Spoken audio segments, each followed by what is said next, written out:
안녕하십니까. 플러스 경매 김수경입니다. 저는 부산, 울산, 경남 지역에서 경매 대행 그리고 경매 교육을 하고 있습니다.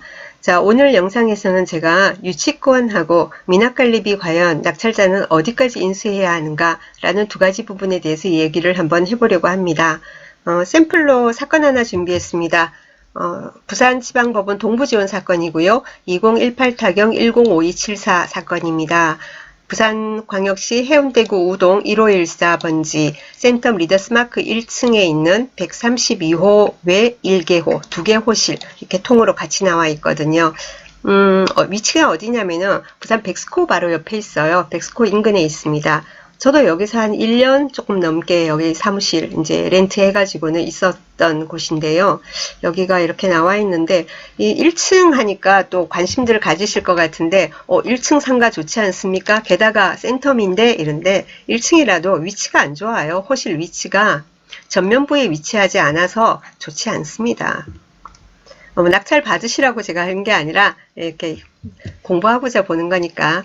이쪽이 도로변입니다. 이쪽이 도로변이고 여기 이쪽으로 조금 가면 백스코가 있고요. 요 뒤편으로 가면 신세계백화점 있고 그렇습니다. 그런데 여기가 대로거든요. 여기가 대로고요. 여기도 꽤 넓은 도로예요. 여기보단 좁지만은 그렇게 되니까 이 위치거든요. 제일 안 좋은 위치죠. 뒤쪽으로.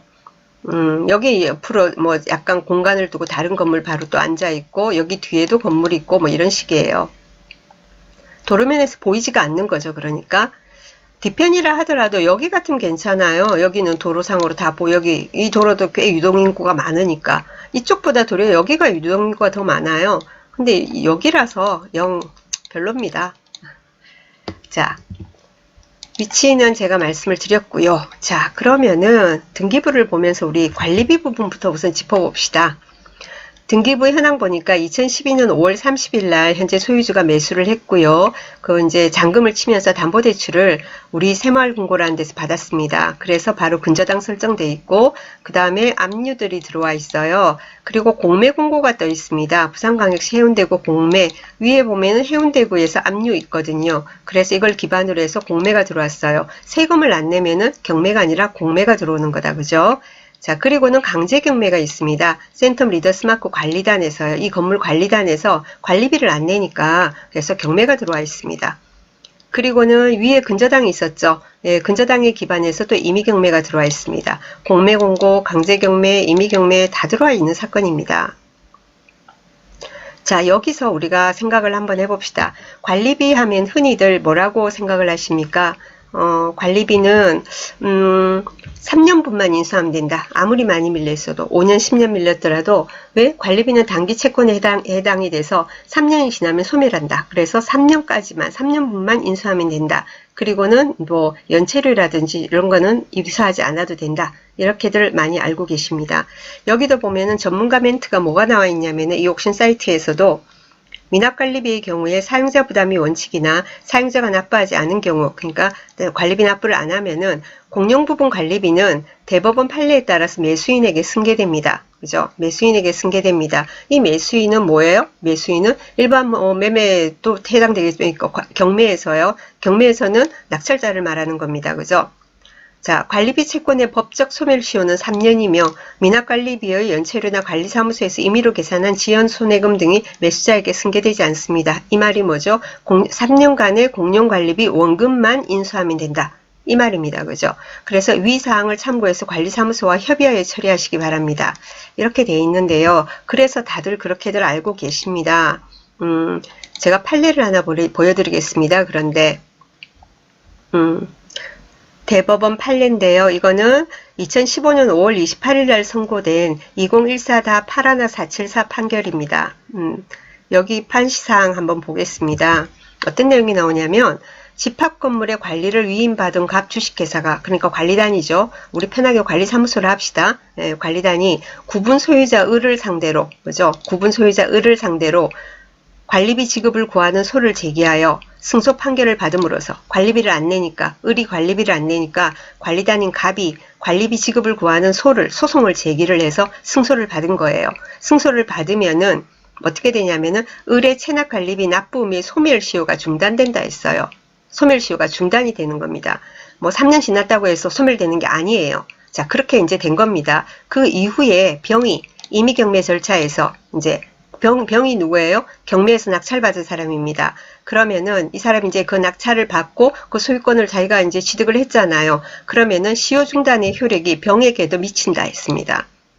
그럼 이해가 되시죠? 그죠?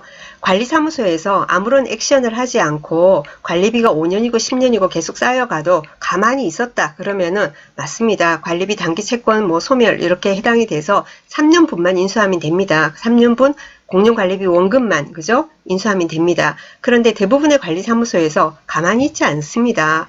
이런 소송을 제기를 하거든요.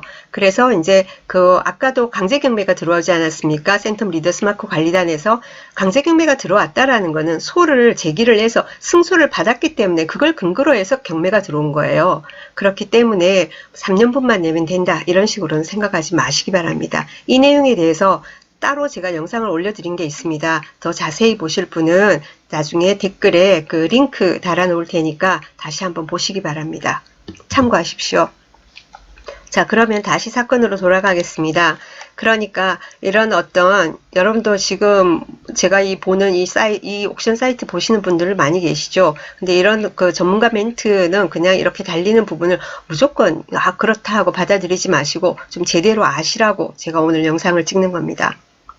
자, 그래서 여기 보면은 관리비가 그럼 언제부터 밀려 있습니까? 하는데 관리사무소에 확인한 바 2014년 4월부터 2018년 10월까지 했어요. 2014년 7월부터 지금 2019년도 아닙니까? 2019년도 9월이에요. 5년 넘었다 그죠? 5년 몇 개월 됐어요. 자, 그때부터 2014년 7월부터 밀려 있는 거예요. 관리비가 4,781만 원. 작년 10월분까지가 그래요. 그 이후로 벌써 1년 가까이 됐으니까 더 불어났겠죠. 그죠? 당연히 5천 몇백만 원 되겠다. 그죠? 관리비 엄청납니다. 연체료는 물론 안 내도 됩니다. 연체료는 안 내도 되지만 3년분만 한다 하고 낙찰받고 나서 무조건 우긴다고 이기는 게 아닙니다. 제대로 알고 우기셔야 됩니다. 자, 그러면 관리비 부분은 이제 정리가 됐습니다. 그런데 이 사건 같은 경우에 제가 저기를 봤어요. 뭐 공사 중 사진을 보니까 내부 공사 중인 사진들이 막 있어요.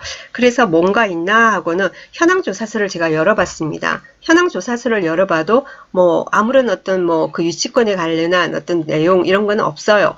그리고는 뭐 문서 송달 내역을 봐도 유치권 뭐 신고가 들어온 것도 없습니다. 단지 그런데 뭐가 있냐면은 감정평가서예요. 감정평가서 여러분 나중에 열어보세요. 감정평가서를 열어보면은 같이 열어볼까요? 감정평가서에 그 경매 신청이 들어오면은 감정평가를 곧 하지 않습니까? 이내 합니다. 그죠? 그런데 거기에 보면은 그런 내용이 나와요. 공사 중이라서 가보니까 유치권에 어떤 뭐 우려가 있다. 뭐 이런 있잖아요. 염려가 있다라는 내용이 나오더라고요. 제가 아까 봤거든요. 잠시만요. 제가 지금 찾고 있습니다. 여기 있어요. 본건 132호에 131호는 일체로, 그러니까 두 개 호실인데 두 개를 합해가지고는 일체로 해서 내부 인테리어 공사 중단된 상태이므로 유치권이 있을 수 있고 관리사무소에 확인한 바 2014년 7월부터 2018년 10월까지 관리비가 체납된 상태에 있다. 보통 왜 감정평가서 들어오면 이런 내용이 안 들어오거든요. 감정평가서는. 근데 이 감정평가서분은 되게 꼼꼼하세요. 뭐 이런 것까지 다 유치권이 있을 수 있고 자기가 보기에. 그리고 관리비까지 조사해가지고 감정평가서에 들어온 건 저는 처음 봤습니다. 그래서 이런 내용이 감정평가서에 나오니까 혹시나 해서 특히나 당연히 공사 이런 한 그런 흔적이 있고 뭐 감정평가서에 이런 언급도 있고 그래서 이제 유치권이 성립하면 어떡하나라는 그 고민들을 하시게 됩니다. 그러면 우리가 유치권이 성립하는 세 가지 요건을 우리가 한번 따져봅시다. 첫 번째는 이 경매에 나온 사건을 공사한 채권이 주로 그렇게 되죠. 공사한 건 맞아요. 그건 첫 번째 그죠? 그렇죠? 그리고 두 번째, 그럼 그 공사 대금을 공사 대금을 줘야 하는, 쉽게 표현하자면은 그 공사 대금을 지불해야 하는 그 날짜가 도래해야 된다 이런 말이 있어요. 그런 게 있고요.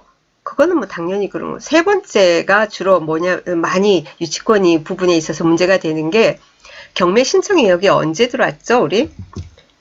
2018년 11월 19일이지 않습니까? 그죠?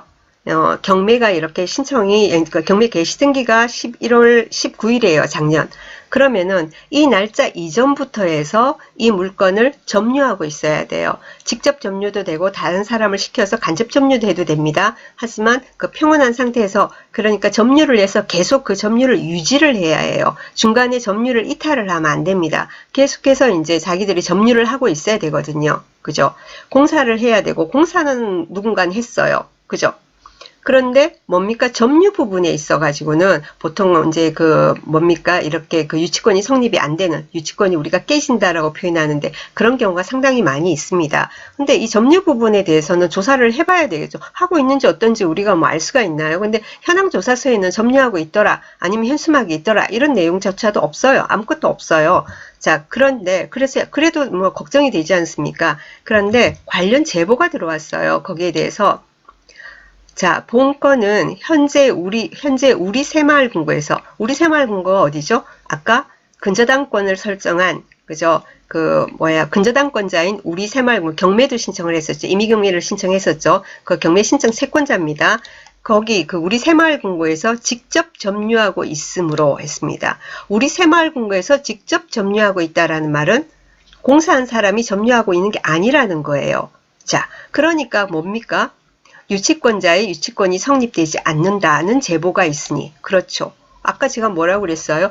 경매 개시 등기 이전부터 해가지고는 그 공사업자가 점유를 하고 있어야 됩니다. 잠시 그 당시의 점유가 아니라 그때부터 점유해가지고 계속 그 점유를 유지를 하고 있어야 돼요. 계속해서 돈 받을 때까지. 자, 그런데 경매 신청 채권자인 새마을금고에서 자기들이 점유하고 있대요. 그렇기 때문에 이 유치권자의 유치권은 성립하지 않겠죠.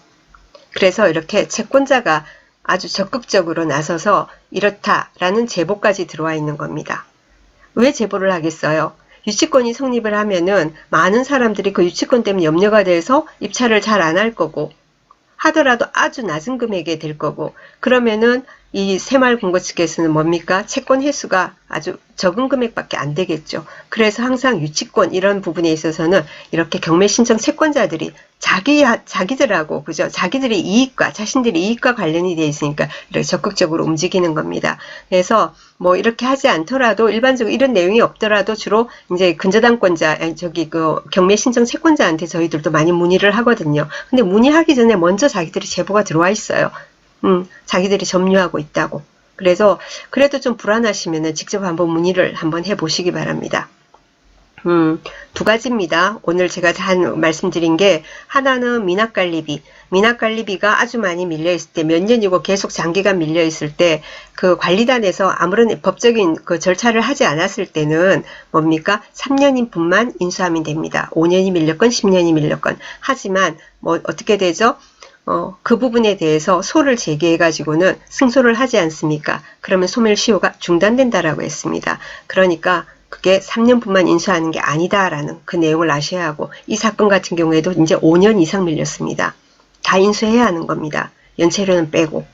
자, 그렇게 되고, 유치권 같은 경우에는 점유가 가장 중요한 포인트인데, 점유하고 있지 않다라고 채권자들이 자기들이 점유하고 있다라고, 그래서 유치권이 성립하지 않는다라는 제보가 들어와 있다. 이 내용입니다. 이 두 가지로 유치권과 미납관리비에 대해서 조금 이해가 되셨는지 모르겠습니다.